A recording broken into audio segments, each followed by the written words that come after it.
जवानों के लिए आप क्या मांगने आ रहे हो? हम ये मांगने आए हैं जो डीडीसी के कर्मचारी हैं, जो दिल्ली मार्शल के रूप में तैनात है और जो महिलाओं की सुरक्षा के लिए रात्रि में सेवा करते हैं, अपनी पूरी कर्तव्य निष्ठा और जिम्मेदारी के साथ अपनी कर्तव्य को निभाते हैं। आज उनका वेतन भी 5-6 महीने से नहीं मिला है, जो भुखमरी की कगार पर आने वाले हैं, क्योंकि उनका वेतन 5-6 महीने से जो बंदा उधार ले लेकर अपने घर का गुजारा कर रहा था, आज उनको मजबूर होना पड़ रहा है। कई साथियों ने तो अपनी जान तक देनी पड़ रही है, जो उनका समय से वेतन नहीं मिलने पर। और दूसरी समस्या हम ये कहना चाह रहे हैं दूसरे शब्दों में कि 8500 जवानों को निकालकर 10,285 की भर्ती करना, ये कहाँ का न्याय है? आज हम पूछना चाहते हैं, जो 8500 जवान है, क्या इनके हाथ नहीं है या पैर नहीं है?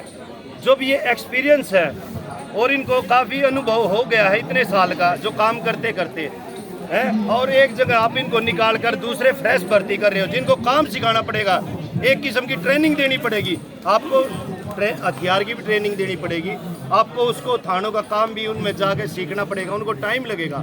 जब ये ऑलरेडी 8500 जवान आगे ड्यूटी देने में सक्षम है, तो फिर इन्हें निकाला क्यों जा रहा है? दिल्ली से बाहर 60 साल कंटिन्यू ड्यूटी चल रही है होमगार्ड जवानों की, तो दिल्ली में भेदभाव क्यों? हम यही कहना चाहते हैं, जब दूसरे राज्यों में एक बार भर्ती करने के बाद 60 साल तक नहीं निकाला जाता है, तो दिल्ली के गृह रक्षक जवानों के साथ भेदभाव क्यों? हम अपने अधिकारियों से, निदेशालय से ये कहना चाहते हैं कि आप हमारी 60 साल की फाइल सरकार में भेजो और हम सरकार पर दबाव बनाएंगे और अपनी मांग रखेंगे, क्योंकि ये हमारा हक है। और 8500 जवान बेरोजगार होने से बचेंगे, क्योंकि आज के समय दिल्ली नहीं पूरे देश में बेरोजगारी का संकट है। हम ये चाहते हैं पहले इन्हीं जवानों का भविष्य बनाया जाए, तब भर्ती प्रक्रिया की जाए। दिल्ली होमगार्ड जवान लंबे समय से अपनी मांग रही है, लेकिन सरकार बिल्कुल नहीं सुन रही। और आप शुरू से ही होमगार्ड के जवान बताते हैं कि संजय जी शुरू से ही एलजी से 15 साल तक फाइल पास करवाते आए हैं। आज ऐसी क्या नौबत आ गई कि होमगार्ड जवान सड़कों पर हैं? आज दिल्ली के गृह रक्षक जवान जो 15 साल से जो भर्ती है और 2010 से अपने लिए संघर्ष कर रहे हैं, आज समय ये आ गया है कि करो या मरो की लड़ाई आ गई है। एक हो गया एक अपने अस्तित्व बचाने की, क्योंकि अगर इनका अस्तित्व नहीं बचा, जो 8500 जवान आज ड्यूटी कर रहे हैं, उनको निकाला जाएगा तो वे कहाँ जाएंगे? सबसे बड़ी समस्या ये है, जब ये जवान आगे ड्यूटी देने में सक्षम है, तो फिर इन्हें निकाला क्यों जा रहा है? हम यही कहना चाहते हैं, अगर आपको भर्ती करनी है तो आप पहले इनको एक्सटेंशन दिया जाए और एक नोटिफिकेशन जारी किया जाए सरकार द्वारा कि हमें नहीं निकाला जाएगा और इन जवानों को 60 साल की नौकरी तक चलती रहेगी।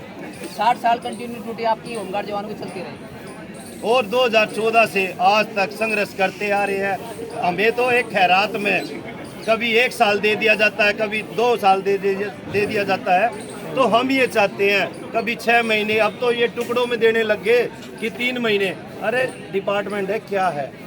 अगर हमारा डिपार्टमेंट, अब मैं खुल के ही बोलना चाहता हूँ आप मीडिया के माध्यम से, अगर डिपार्टमेंट इस काम को नहीं कर सकता, यह कार्य नहीं कर सकता, तो डिपार्टमेंट को होमगार्ड भर्ती बंद कर देना चाहिए।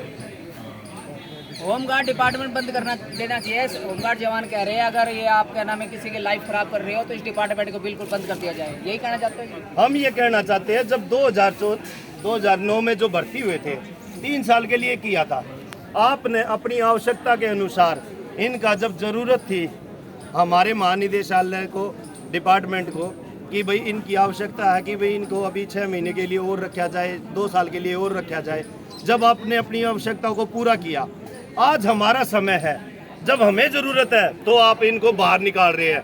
हम इस लड़ाई को आखिरी दम तक लड़ेंगे, चाहे इसके लिए हमारी जान तक चली जाए। हम अपनी खून का आखिरी कतरा तक बहा दूंगा। मैं संजय ऐलान करता हूं कि जब तक हमारी मांग नहीं मानी जाएगी, आखिरी सांस तक लड़ूंगा, चाहे इसके लिए मुझे कहीं तक जाना पड़ जाए। होमगार्ड एकता, होमगार्ड एकता। और